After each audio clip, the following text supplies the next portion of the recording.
Ang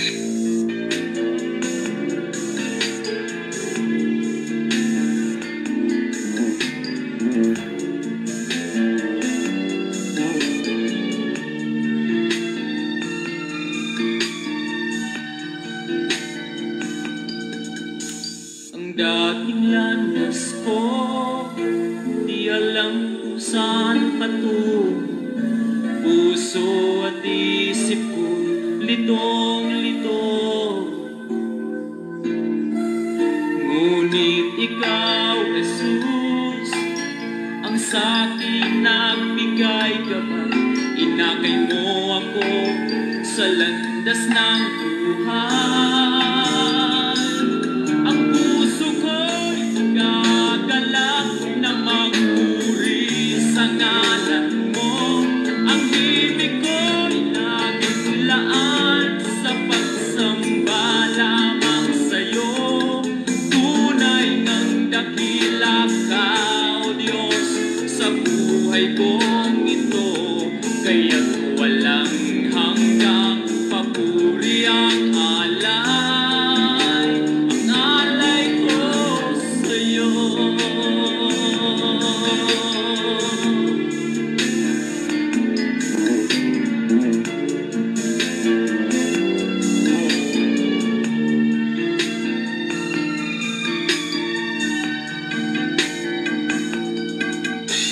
Ang buhay ko ngayon, payapa at mayroong kulay. Pinatawad at binago mong tunay.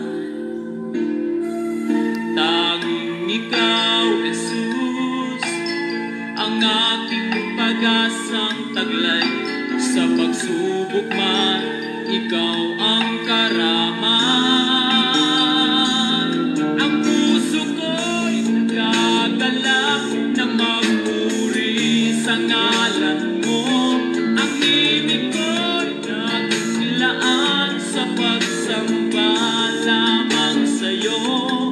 Tunay ngang dakila ka, O Diyos, sa buhay kong ito. Kaya't walang hanggang papuri ang alay. Ang puso ko'y nagagalak na magpuri sa ngalan mo. Ang himig ko'y naging laan sa pagsamba lamang sa'yo. Tunay ngang dakila ka, O Diyos, sa buhay kong ito. Kaya't walang hanggang papuri ang alay.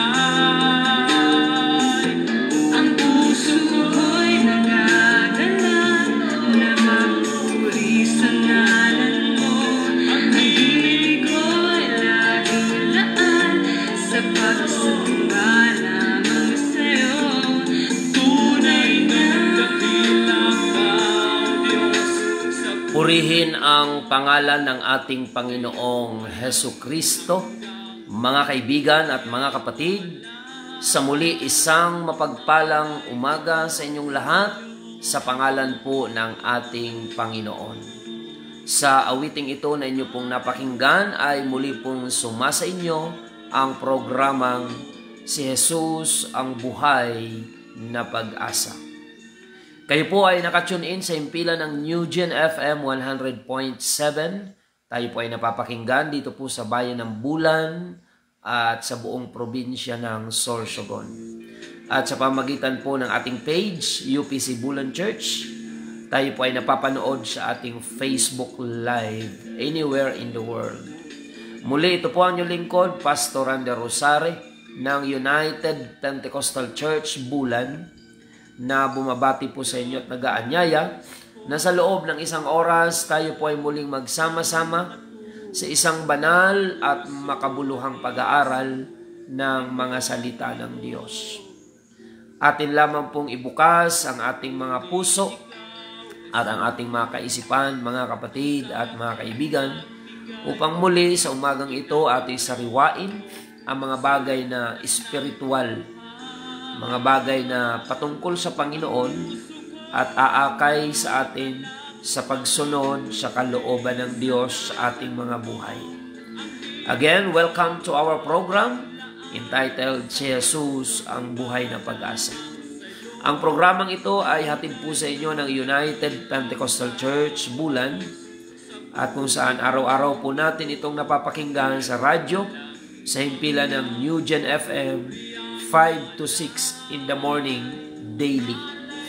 Salamat po sa ating Panginoon, mga kapatid, sa mga biyaya niya, kalakasan, pagpapala, at sa bawat umaga na tayo po ay gumigising na may kalakasan, kapayapaan at kagalakan sa ating mga buhay, isang biyayang dapat ipagpasalamat po natin lagi sa ating pong Panginoon. Secondary na lang yung mga material blessings, opportunities in life na dumarating sa ating pong mga buhay. Number one na dapat natin ipagpasalamat sa Diyos, ang buhay na taglay natin ngayon na patuloy na ipinapahiram sa atin ng ating pong Panginoon. Purihin ang Diyos, mga kapatid. Patuloy po tayo sa ating programa. At sa lahat ng mga kapatiran ng United Pentecostal Church Bulan, good morning sa inyo, mga kapatid, sa ating tatlong congregation na pinangangasiwaan sa tulong at biyaya ng ating Panginoon. Good morning sa ating mga kapatiran dyan sa congregation ng UPC Magsaysay Bulan, maging dyan sa ating congregation ng UPC Santa Remedios Bulan. Good morning sa inyo, mga kapatid. Ganon din ang ating congregation dyan po sa Iquirino Bulan. Pagpalain po tayong lahat ng Panginoon. Reminder, mga kapatid, announcement sa ating mga kapatiran, meron tayong malaking pagtitipon ngayong darating na linggo dito po sa ating panambahan sa UPC Compound, Iquirino Bulan. Ngayong darating na linggo, alas 8 ng umaga. Ating pong pagsasama-samahin ang ating tatlong congregation na pinapangasiwaan sa biyaya po ng ating Panginoon. Yan po ay sa darating na linggo, alas 8 ng umaga. Magsama-sama po tayo na purihin at luwalhatiin ang pangalan ng ating pong Panginoong Hesukristo. And for more inquiries, mga kapatid, tungkol sa mga update ng gawain, ay pwede po kayo mag-message sa 0951-932-0038. 0951-932-0038. Yan po ang ating contact number. And reminder also to our UPC pastors of Section 3 na ngayong darating na Biyernes at Sabado, ang ating pong Ministers Sectional Conference, dyan po gaganapin sa Nature Spring Resort. Hot spring po yan. Dyan po gaganapin ang ating sectional conference sa function hall ng pribadong resort sa Erusin, sa Nature Spring Resort, Monbon, Erusin, Sorsogon. Yan po ay sa darating na Huwebes at Biyernes at Sabado. Ayan. Para ma-remind po ang ating mga kapwa UPC pastors ng ating pong section. At sa darating naman po na linggo ng hapon ay meron pong sectional gathering dyan po sa Inact Compound sa sentro po ng Erusin. Alas 2 ng hapon, dyan po sa basketball court ng Inact Compound sa Erusin. Ngayong darating na linggo, alas 2 ng hapon. Kaya sa umaga, malaking pagtitipon dito sa Iquirino, at sa hapon ay meron tayong fellowship sa Erusin, alas 2 ng hapon. So yan po ang ating mga update ng gawain. At dito po sa UPC Bulan Church, meron tayong prayer and fasting day sa darating na Sabado. At dahil ngayon ay Miyerkules, mga kapatid, meron tayong prayer meeting, magkasabay po yan. mga kapatid, ang Santa Remedios Congregation at ang Iquirino Congregation ay may magkasabay na prayer meeting mamayang alas 5 ng hapon. So, paalaala po yan sa lahat ng ating mga kapatiran. Pagbati po sa ating mga kapatiran dyan sa lugar po ng Barangay Aquino. Ayan, kahapon ay nag-Bible study po tayo dyan sa Azul family. Good morning kina Esther Vilma and Brother Andres at ang inyong buong family. I-bless po kayo ng ating Panginoon.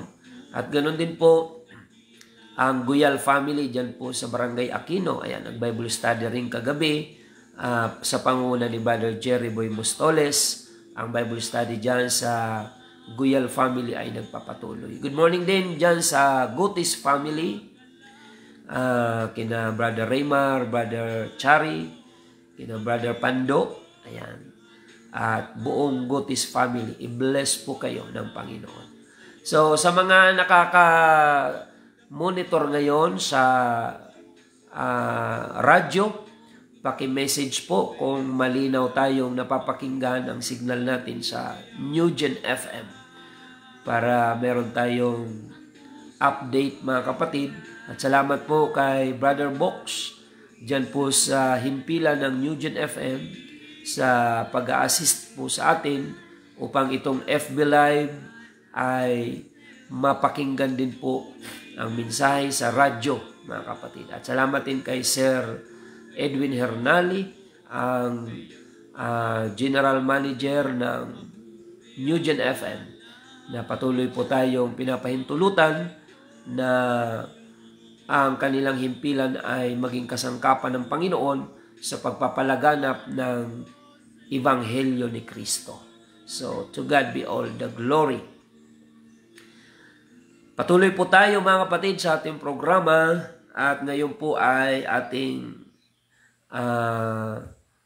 bigyan ng pansin na i-recognize ang ating mga viewers online. Praise the Lord.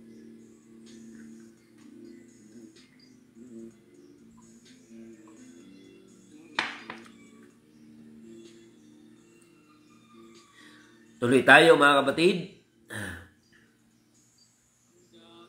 Good morning kay Brother Ronald Galang Hipolito. Thank you for watching. Brother Tofi Mendoza. Sister Mila Dumalayas.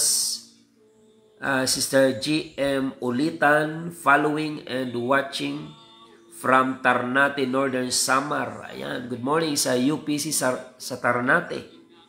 Kay Pastor Rene Boy Reyes and family and the whole congregation of UPC Ternate. Good morning po sa inyo. Pagpalain po kayo ng ating Panginoon. At maging Sister Donna Hermino. Good morning. Pastor Joel Tinoco. Sister Yoli Albao. Good morning. Si Bernardo Matilde Leda Sidugen. Good morning po. Maging Sister Anna May Advincula Neja. Good morning. Si Sister Evelyn Buhanghang. Good morning po. Sister Vivian Ramis Pakatan. Good morning. Brother Dario Perez. Good morning. Brother George Camayo Tabog. Good morning. Sister Rosit Cakes. Ayan. Thank you for watching. Brother Marvin Santos. Good morning. Si Sister Laling Guelas. Thank you for watching. Brother George Camayo Tabog. Pastora Sheila May Piñaranda ng UPC Sabah, Malaysia. Thank you for watching, Pastora. At kumusta po sa inyong buong congregation? And also watching Sister Jane Ioy, good morning. And Sister Ruth at ang family Ioy, dyan po sa Zone 7. Good morning po. Sister Evelyn Valencia Punsalan sa Palau, good morning. Sister Mirna, watching from Kuwait. Pagpalain po kayo ng Panginoon. Sister April Santos, Sister Christy De Suyo, Sister Maricon Hibaga, Sister Laura Gumban and the whole family, good morning po.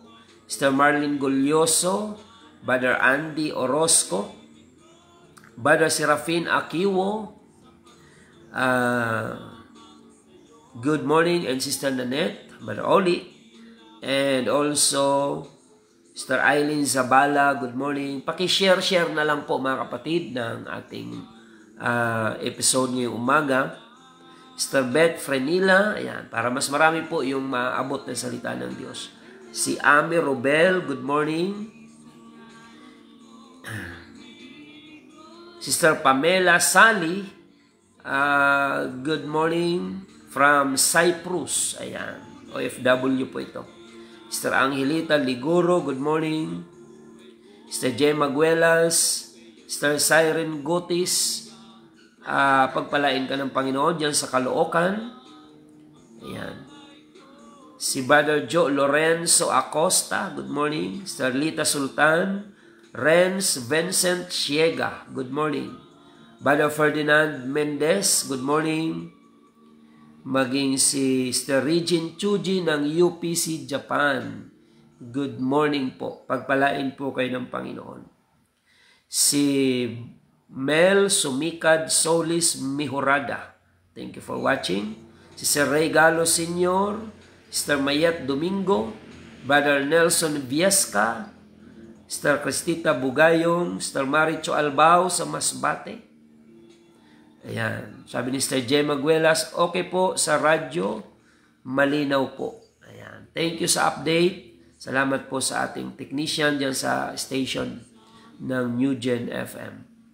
Si Brother Danny Ocampo, good morning. Sister Virgie Flores, good morning po. Sister Belen Apolinar Ako sa Marikina, good morning po. Maging Sister Nancy Dangla, ayan. Sister si Michael Regidor, ayan.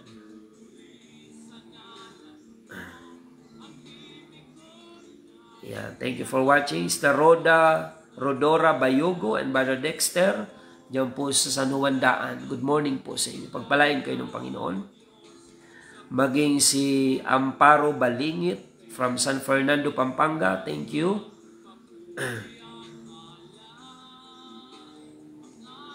Ayan, sabi ni Brother Michael Regidor, Brother Box. Ayan, thank you. Salamat po sa pag-assist.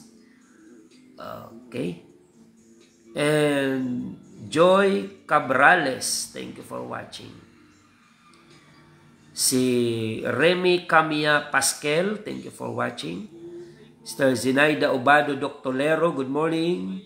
Sister Eileen Zabala, Sister Rebecca Montemor, Brother JP Flores sa La Union. Ayan, good morning po sa inyo.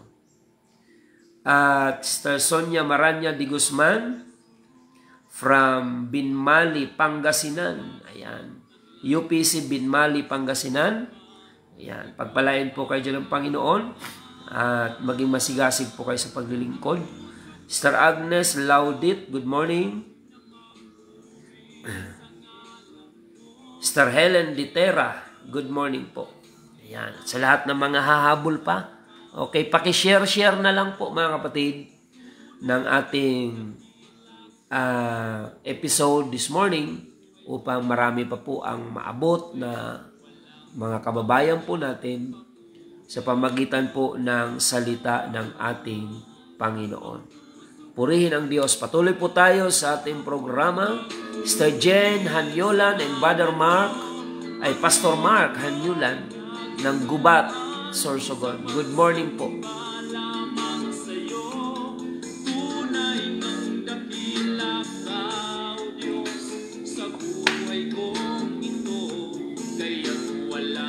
So, sa pagkakataong ito, mga kapatid, tayo po ay mananalangin upang hilingin natin ang patnubay ng Panginoon sa pag-aaral po natin ng Kanyang banal na salita. Tayo po ay manalangin. Panginoong Jesus, kami po ay dumudulog sa iyong harapan, nagpapasalamat sa umagang ito, sa biyaya mo at pagpapala, sa buhay, kalakasan, kapayapaan, at ang pagmamahal mo na aming nadarama sa bawat araw, Panginoon, sa bawat umaga sa aming pagising, maging sa panahon na kami natutulog, dakila ang iyong pagmamahal, ang iyong pagkalinga sa aming buhay, kasama ng aming mga taga-subaybay. Panginoon, linisin mo po ang aming mga puso, dalisayin mo kami, gawing karapat-dapat, patawarin mo kami sa aming mga pagkukulang, pagkakasala, at gawin mo pong konektado ang aming mga puso sa iyong banal na presensya upang anuman ang aming mga hamon na pinagdadaanan sa buhay na ito ay madama namin lagi na ikaw ay nariyan sa aming pong mga buhay. Panginoon, dalangin po namin na ang programang ito ay iyong pong pagpalain at kasangkapanin upang marami pa ang maabot ng mga kaluluwa upang maakay sa pagsunod sa iyong banal na kalooban. Dalangin din namin ang mga OFWs, naming mga kababayan sa iba't ibang bansa na ngayon ay nakasubaybay sa programang ito. Ikaw po ang tanging sandigan nila sa mga panahon na sila ay malayo sa pamilya at nangungulila. Ikaw ang great comforter, Panginoon, ng aming mga kababayan, OFWs, anywhere in the world na nagsasacrifice ng kanilang mga buhay for the sake of the future of their families. I-bless mo sila, Panginoon. At higit sa lahat, ang kalusugan ng aming mga kababayan sa malalayong bansa, ingatan mo po at ilayo mo sa mga panganib at kapahamakan. Dalangin din namin ang aming mga kababayan na narito sa bulan, nakasubaybay sa radyo, sa Facebook Live. Pagpalain mo, Panginoon, at patuloy mong palaguin ang gawain ng United Pentecostal Church Bulan at patuloy pa namin masaturate ng iyong gospel ang aming bayan at maging ang aming buong probinsya ng Sorsogon. Ang aming mga listeners sa radio, sa iba't ibang bayan, sa iba't ibang barangay, patuloy mong abutin, mangusap ka sa kanilang puso. Magligtas ka ng maraming mga kaluluwa. At sa lahat ng mga mananampalataya, patuloy mo silang gawing maalab ang apoy sa paglilingkod sa iyo. Sapagkat ikaw ang Diyos na nagpapalakas sa amin, maging sa panahon ng mga panghihina at panlulupaypay. Maraming salamat po, Panginoon. Sa iyo lamang ang kaluwalhatian, papuri at pagsamba, magligtas ka ng maraming mga kaluluwa. Magpagaling ka ng mga may taglay na karamdaman. Panginoon, lahat ng mga prayer request na nare-receive namin sa page, maging sa group chat ng church, lahat ng mga prayer request ay dinudulog po namin sa iyo. At ipagkaloob mo ang katugunan, ang kalakasan, Panginoon. In the name of our Lord Jesus Christ, lahat ng mga may karamdaman ngayon na sumasabay sa panalangin, dagdagan mo po ang kanilang pananampalataya at akayin mo sila sa pagsunod sa iyong kalooban at patuloy kami magsama-samang maglingkod sa iyo. Maraming salamat, Panginoon, and we pray to bless the station of Eugene FM, maging ang management, pagpalain mo ng lubusan na nagiging kapartner po namin sa pagpapalaganap ng iyong ebanghelyo dito po sa bayan ng Bulan at sa buong probinsya ng Sorsogon. And bless also the United Pentecostal Church, Magsaysay, Santa Remedios, and Quirino Bulan, na patuloy po ang mga kapatiran maging masigasig sa pag-akay ng mga kaluluwa at sa pagganap ng kanilang mga ministry na ginagampanan na may kagalakan sa paglilingkod sa iyo. Maraming salamat po. To God be the glory. In the name of our Lord Jesus Christ, we pray. Amen and amen. Bago tayo dumako sa salita ng Panginoon, mga kapatid, again, let me remind our brothers and sisters in UPC Bulan, ngayong darating na linggo, ang ating malaking pagtitipon dito po sa UPC Compound, Quirino Bulan, alas 8 ng umaga. Ngayong darating na linggo, mga kapatid. At ang ating guest speaker ay si Reverend Robert Rosel, our district presbyter ng United Pentecostal Church, Quezon Bicol District. Purihin ang Panginoon at ngayon po ay dadako na tayo sa salita ng Diyos, mga kapatid. as we open our Bible in the book of Isaiah, chapter 41, verses 17 up to verse 18. So, basahin po natin ang salita ng Diyos. When the poor and needy seek water, and there is none, and their tongue faileth for thirst, I, the Lord, will hear them. I, the Lord of Israel, will not forsake them. I will open rivers in high places, and fountains in the midst of the valleys. I will make the wilderness a pool of water, and the dry land springs of water. Ang dukha at mapagkailangan ay humahanap ng tubig at wala, at ang kanilang dila ay natutuyo dahil sa uhaw. Akong Panginoon ay sasagot sa kanila. Akong Diyos ng Israel ay hindi magpapabaya sa kanila. Ako'y magbubukas ng mga ilog sa mga luwal na kaitaasan at mga bukal sa gitna ng mga libis. Aking gagawin ang ilang na lawa ng tubig, at ang tuyong lupain ay mga bukal ng tubig. Pagpalain po ng Panginoon ang kanyang banal na salita. So ang ating pag-aaralan ngayon ay ang paksa na pinamagatang Beware of Spiritual Dehydration. Mag-ingat sa spiritual na pagkatuyo. Pag sinabihing dehydration, ikaw ay naubusan ng tubig sa iyong katawan. Alam niyo po ba mga kapatid na ang dehydration physically ay nakamamatay? Marami na po tayong mga nababalitaan, bata na dehydrate, ayan, pagsusuka, at kumbaga yung LBM and pagsusuka, nakaka-dehydrate po yan. Marami ng na-hospital at ang iba ay namatay because of dehydration. Kaya nga, kailangan itong mabantayan sa mga nanay, yung inyong mga anak na maliliit. Ayan. Kailangan minomonitor yan, hindi pwedeng ma-dehydrate. Alam nyo po ba, 80% ng ating katawan ay tubig. So, yan po ay mas kailangan natin actually yung tubig kaysa maraming tubig kaysa maraming pagkain. Karamihan sa mga sakit ng tao ay galing sa labis na pagkain. Yan. At yung pagiging obese, mga kapatid, yan po ay yung mga sobrang pagkain. Kaya nga dapat ay may tama lang na sukat ng pagkain. Kasi kapag kumain tayo ng higit sa kailangan ng ating katawan, magiging labis na po yun. Hindi na yung kailangan ng katawan, hindi na hirap na rin i-digest.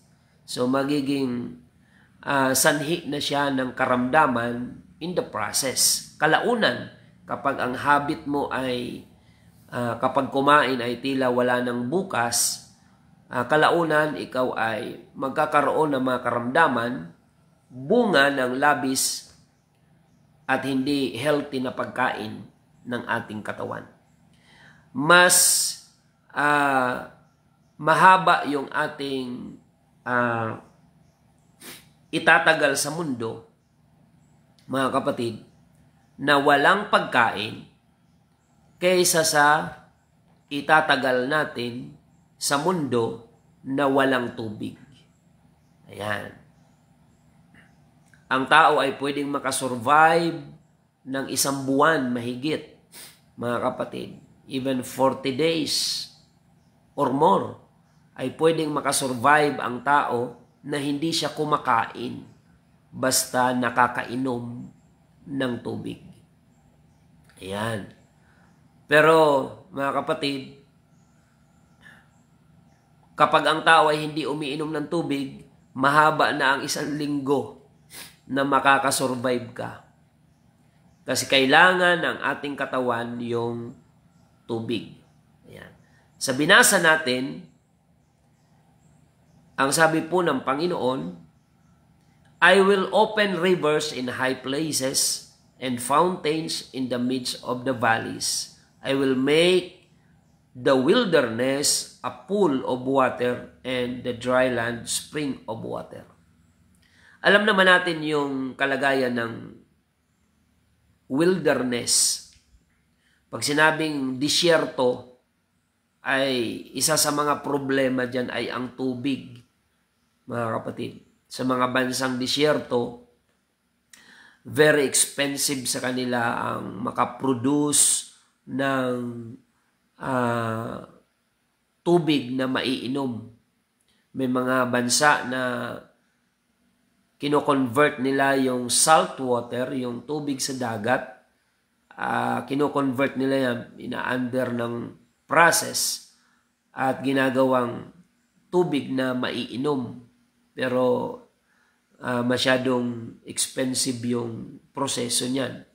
Kumpara dito sa atin, lalo na dito sa atin sa probinsya, na magkaroon ka lang ng bukal sa bundok, lagyan mo ng tubo, papunta sa baryo, yung sariwang tubig sa bundok ay pwede mo nang inumin direkta galing sa gripo.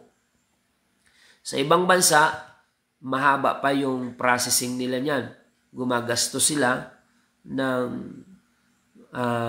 salapi upang i-process yung salt water papunta sa drinking water, mga kapatid. Importante ang tubig sa physical natin at ganun din sa spiritual. Yung tubig spiritually ay mahalaga po sa mga mananampalataya. Kaya ingatan natin yung physical dehydration and also spiritual dehydration. Paano ba malalaman na tayo ay nadidehydrate na, mga kapatid?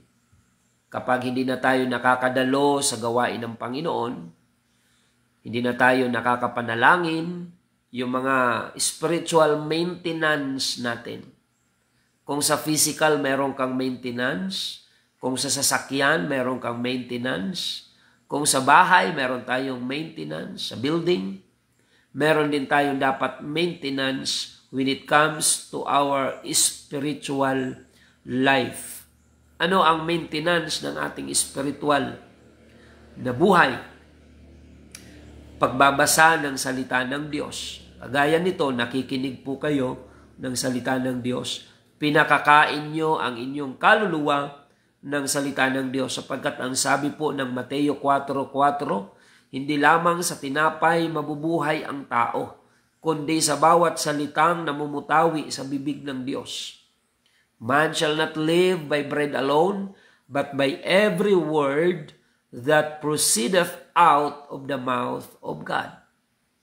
So, we need to feed our soul with the Word of God daily. Kaya ang programa natin ay daily dito sa radio program. From Monday to Sunday, you can hear the Word of God to feed your soul spiritually. 5 to 6 in the morning, almusal mo yan, spiritual. Pag binuksan mo ang iyong radyo o Facebook, sa ating Facebook Live, amen. Naalala ko last week ay hindi tayo nakapag-program ng almost 1 week dahil sa trangkaso.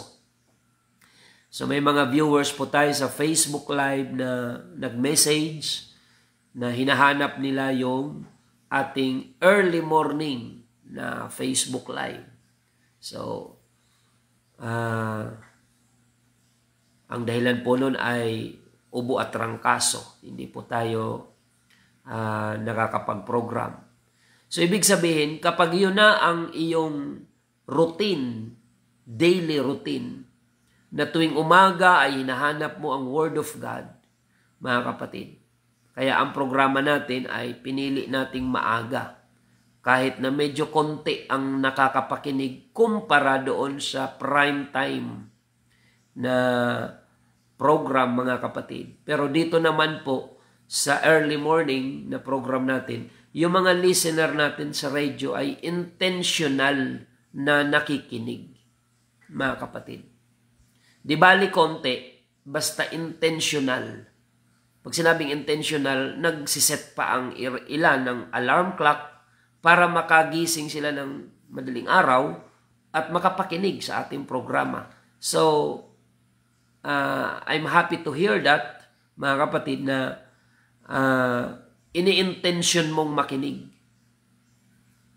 Kasi kapag ang oras ng ating program ay prime time, gising na lahat ng tao, pero busy na rin ang lahat, mga kapatid. Samantalang sa ganitong oras, medyo konti lang ang makakapakinig. Ganon din sa Facebook Live, medyo konti din lang ang views. Pero yung ating mga taga-subaybay ay intentional yung kanilang pagsubaybay, mga kapatid. Nagiging part na ng kanilang daily routine. We're talking about maintaining our spiritual strength, mga kapatid.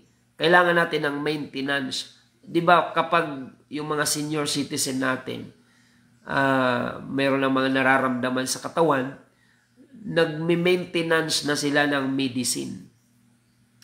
Sa spiritual natin, mayroon din kailangang maintenance. Number 1 dyan yung makinig ka ng Word of God.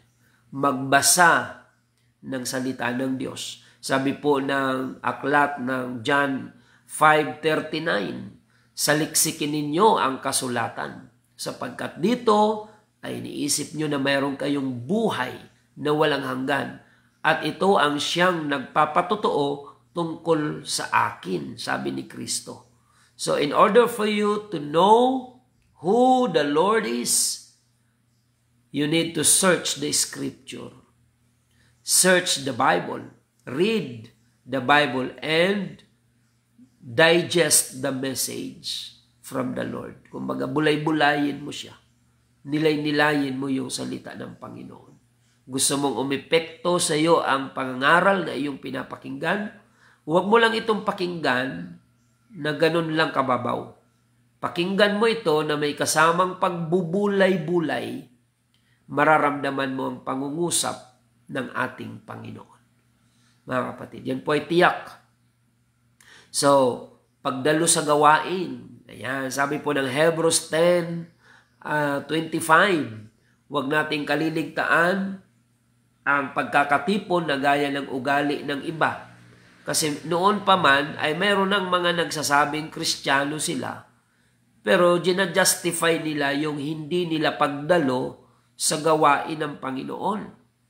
Kaya sabi po ng Hebrews, huwag daw nating kaligtaan ang pagkakatipon na gaya ng ugali ng iba, kundi mag-aralan tayo sa isa't isa, lalo na kung ating namamalas na nalalapit na ang araw ng pagparito ng Panginoon. So yan po yung mga maintenance spiritual. Makinig ng Word of God, kagaya ng ginagawa nyo ngayong umaga, nakikinig po kayo. Magbasa ng Word of God, ng Biblia, mga kapatid, at dumalo sa mga gawain, pagtitipon, na ang Panginoon ang sinasamba at niluluwalhati, mga kapatid. Sa aming mga pastor, mayroon kami tinatawag na conference. For example, ngayong darating na Biyernes, Sabado, mayroon po kaming Ministers Conference dyan po sa Erusing, sa Hot Spring Resort ng Nature Spring. So, maintenance yan as a pastor, you have to attend conferences for you to be refreshed and improve your leadership ability. Yan. Kagaya po yan, ang mga doktor na yon, pero lagi silang may mga doctors conferences. Ang mga teacher na yan, pero meron pa silang mga seminar and conferences. para ma-improve the way na sila ay gaganap ng kanilang tungkulin. Ganon din po kami mga pastor.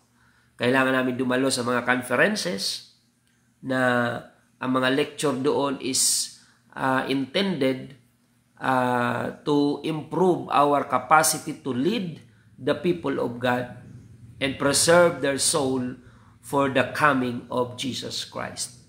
At ang mga members, ganun din po, yung kanilang maintenance, attend the fellowship regularly and joyfully. Ayan. Kasi minsan, may mga uma-attend naman, pero hindi naman masaya sa church.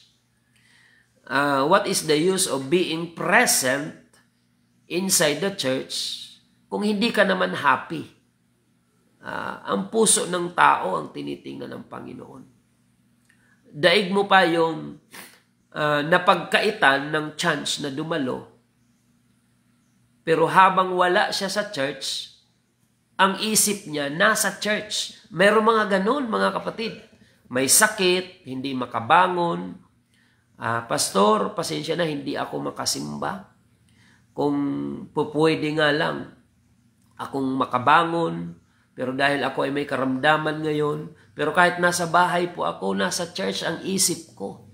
Hindi lang kaya ng katawan ko. Daig ka pa ng ganon. Kaysa nasa loob ka na ng church, text ka lang ng text, Facebook ng Facebook, sa loob ng church, hindi ka naman nakikinig, hindi ka nakikimingle sa mga kapatiran, may sarili kang mundo sa loob ng church, at ipinaparamdam mo sa Panginoon at sa mga kapatiran that you are not happy habang nasa loob ka ng church.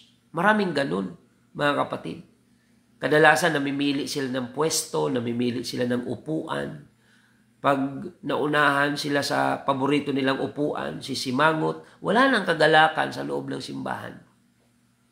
May mga ganun, pero hindi naman lahat, mga kapatid. Kailangan iparamdam natin sa Panginoon na ang pinakamaligayang sandali sa buhay natin kapag Kristiyano na tayo ay ang makadalo sa pagtitipon para ma-enjoy ang presensya ng ating Panginoon. If you are a true Christian, the happiest place for you is no other than the church. Regardless kung may problema ka man o wala. Lahat naman nagkakaproblema. Pero pwede mong ma-enjoy ang church kahit may problema ka kapag iniibig mong tunay ang Panginoon. Mga kapatid. Kasi hindi naman nagbabago ang kabutihan ng Diyos tuwing may problema ang mga tao.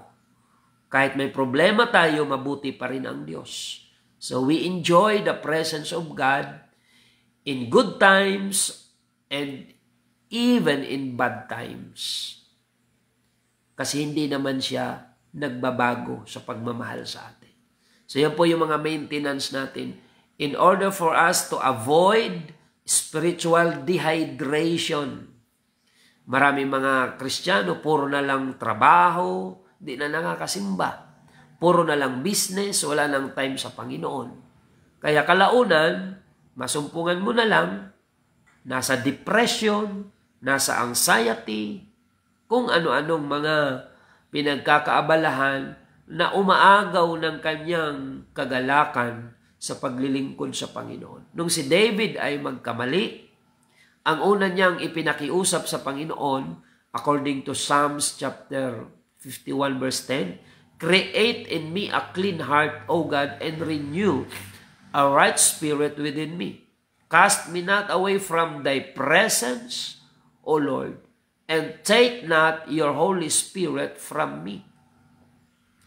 So, ang inagapan ni David nung siya ay nagkasala, ay mapanatili niya sa kanyang buhay ang presensya ng Panginoon, yung Espiritu ng Panginoon.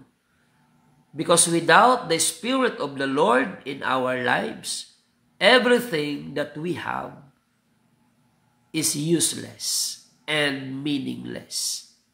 Because the Lord said that without Him, Jesus said, "Without me, you are nothing." Kung wala siya sa buhay natin, walang kwenta ang lahat na mayroon tayo, maging ang ating mga talents, abilities, nothing po yan without the presence of the Lord. Purihin ang Panginoon. So mga kapatid, yan po yung maintenance para mapanatili nating malusog ang ating katawan, physical or spiritual rather, mga kapatid. Kung paano tinitake care mo yung body na mapanatiling malusog, dapat mas concerned tayo sa spiritual health ng ating kaluluwa, mga kapatid. So, yan po mga kapatid, makinig ng Word of God, magbasa ng salita ng Diyos. Sabi nga sa Sunday School song, read your Bible and pray every day. And you will grow. Mga kapatid, lalago ang ating pananampalataya. The more you read the Word of God, the more you meditate the message from the Word of God, mas magiging connected ka sa presence ng ating Panginoon. Praise God. So ano pa yung mga maintenance ng ating spiritual? To avoid dehydration. Huwag tayo mag-isolate, mga kapatid. Because sometimes we need privacy. Okay naman yun. Pero kung nasa pagtitipon ka, huwag mong i-isolate ang sarili mo. Kasi minsan may mga tao sa church na nasa pagtitipon sila pero ayaw nilang makihalubilo. Pinaparamdam nila sa mga kapatiran na isolated sila. Ayaw nilang maki-fellowship. Pero nasa loob ng fellowship. So mga kapatid, tandaan natin, next to isolation is deception. Karamihan sa mga napuposes, ang una nilang ginagawa ay nag-isolate muna. Kasi kapag nag-isolate ka, iba na ang maiisip mo. Maaring maging judgmental ka sa minamasdan mong mga kapatiran kasi nag-isolate ka. Marami ka nang makikitang kamalian ng iba kapag ina-isolate mo ang sarili mo. Magiging holier than thou yung attitude mo. Kaya next to isolation ay deception. Madideceive ka dahil wala nang magbabalanse sa iyong kaisipan. Lahat ng maisip mo, akala mo tama. Walang magkukorek sa iyo kasi ayaw mong maki-fellowship, ayaw mong makihalubilo.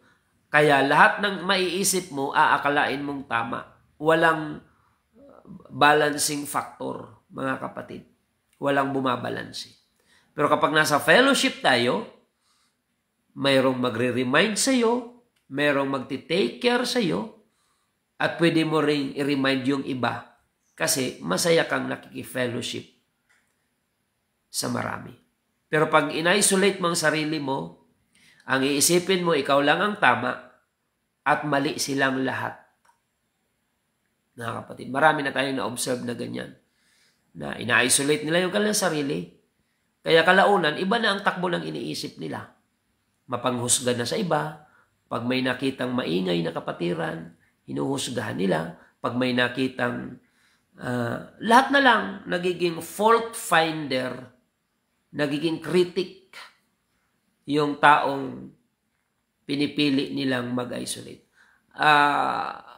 Walang problema kung mag-isolate ka to pray. Walang problema yun.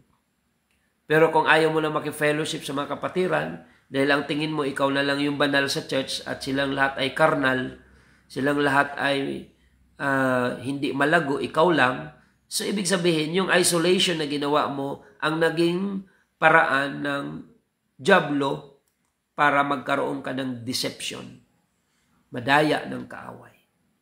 So, enjoy the fellowship, mga kapatid.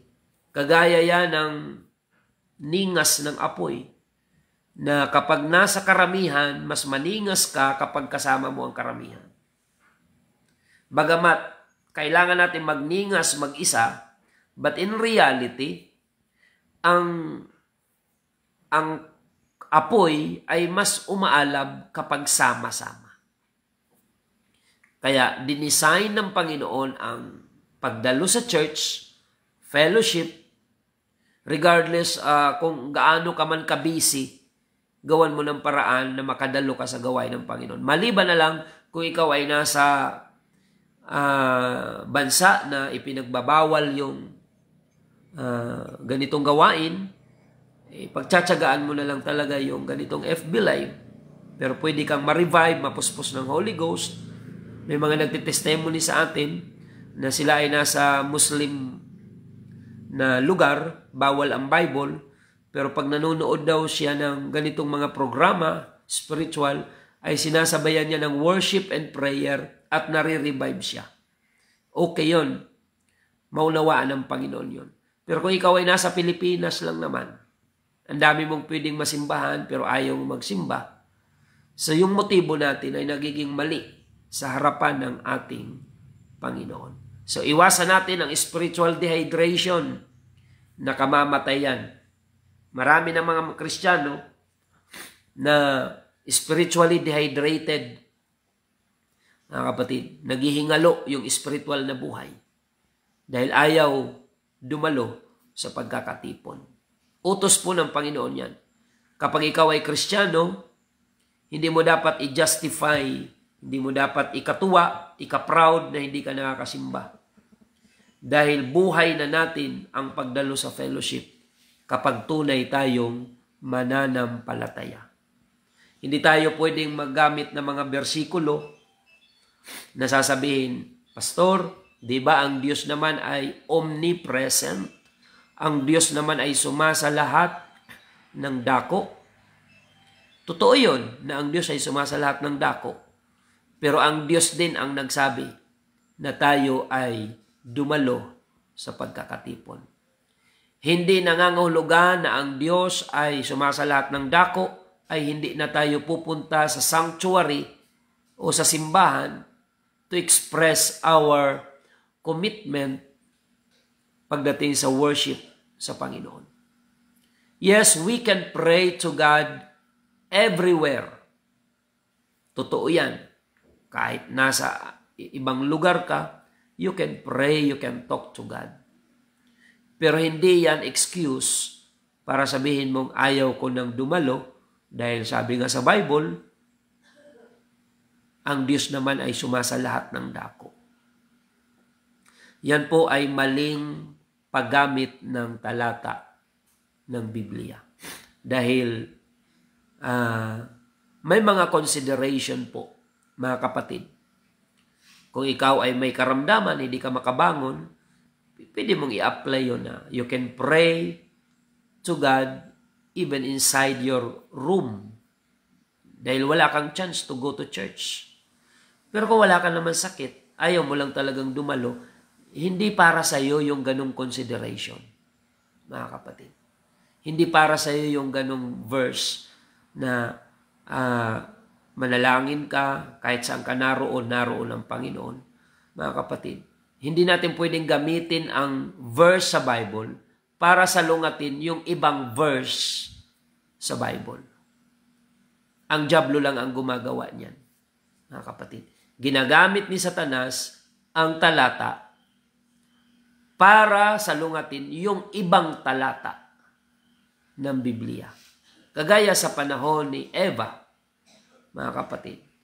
Maging sa panahon ni Jesus Christ, nung tinukso ng diablo si Jesus, ginamitan ni Satanas si Jesus ng talata, mga kapatid. Na magpatihulog ka kung ikaw ang tunay na anak ng Diyos, sapagkat nasusulat, iingatan ka ng iyong mga anghel.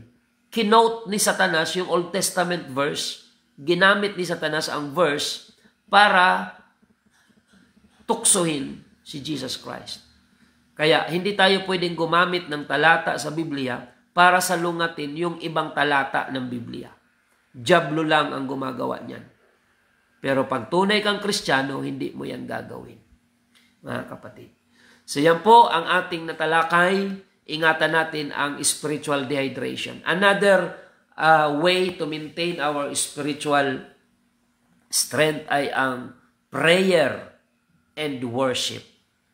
Idagdag pa natin dyan yung prayer and fasting. Yan. By the way, sa mga kapatiran, meron tayong prayer and fasting day ngayong Sabado dito po sa Quirino Church, Quirino Church. So meron tayong prayer and fasting day. Yan. Mahalaga po yan. Worship. Yan. Pag nasa loob tayo ng church, huwag tayong manood ng mga taong sumasamba. Dahil may obligasyon din tayong sumamba. Kasi may mga tao, minsan nasa loob na ng church, walang ginawa kundi mag-obserba, panoorin yung mga sumasamba at nananalangin na para bang sila ay exempted na manalangin. Mind your own business, ika nga. Pagdating ng worship time, prayer time, pray. Pagdating ng awitan, sing. Join the church to sing worship to the Lord. Hindi yung nariyan ka para kang supervisor. Okay lang kung ikaw ay bisita na wala ka pang nalalaman, pwede kang mag-observe. Pero kung matagal ka na sa church, hanggang ngayon, nag-oobserba ka tuwing nasa loob ng church, abay, matagal ka nang inoobserbahan ng Diyos na ganyan ka. Baka maparusahan ka ng Panginoon. So, yan po ang ating natalakay, mga kapatid. Beware of spiritual dehydration. Follow spiritual maintenance para ma-avoid natin ang spiritual dehydration. So hanggang dito lang muna ang ating pagtalakay. Nawa ay may napulot po kayong spiritual na kalakasan. Tayo po ay manalangin sa ating pagtatapos, mga kapatid. Panginoong Jesus, kami po ay nagpapasalamat sa iyong paalaala ngayong umaga sa aming mga kababayan, sa mga kapatiran, na ingatan namin ang spiritual dehydration, na matuyuan kami ng desire na maglingkod sa iyo, na mamatay ang aming desire na sumunod sa iyong kalooban. Lord, ingatan mo po ang aming mga spiritual na kalagayan together with our brethren, listeners, and viewers online. Sa mga mananampalatayang nakikinig ngayon, tulungan mo po sila, Panginoon. Bawat isa, mapanatili namin ang spiritual na kalakasan habang papalapit na papalapit ang iyong pagparito. Salamat, Panginoon, sa paksang ito that reminds your people to be more active sa mga bagay na spiritual, na hindi kami maging passive lang sa paglilingkod sa iyo, kundi kami ay mag-engage, magkaroon ng stand, magkaroon ng goal na lumago at magpagamit sa iyo.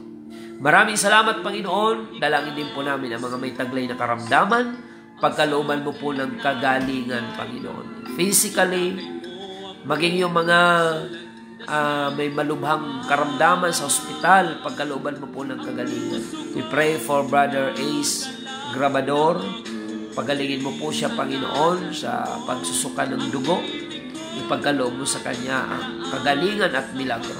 Ganon din Sister Alden Roque sa kanyang stage 3 na breast cancer. Ipagkaloob mo po sa kanya ang milagro at kagalingan. In the name of our Lord Jesus Christ. Hallelujah. At lahat ng mga prayer request na finorward po sa amin, na hindi ko man maisa-isa lahat, ipagkaloob mo po, Panginoon, ang katugunan, ang kagalingan. By the power of your name, Jesus Christ, we declare healing and miracle and salvation na marami namin mga kababayan. Salamat po, O Diyos. Purihin ka ngayong umaga. Ito po aming samat dalangin.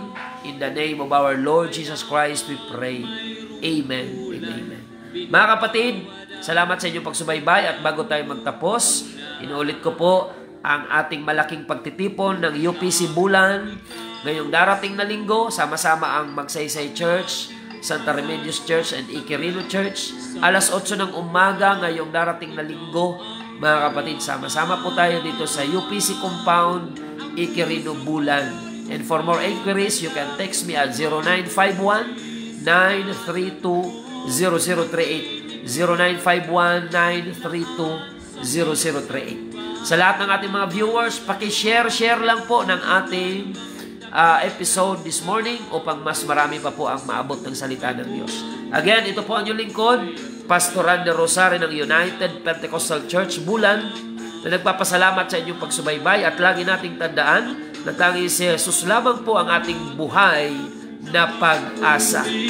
Sa ngalan mo, ang himig ko'y naging laan sa pagsamba lamang sa'yo. Tunay ng dakila ka, O Diyos, sa buhay kong ito. Kaya't walang hanggang papuri ang alay. Ang puso ko'y nagdadala na magpuri sa ngalan mo. Ang himig ko'y laging laan sa pagsamba lamang sa'yo. Tunay ng dakila ka, O Diyos, sa buhay kong ito. Kaya't walang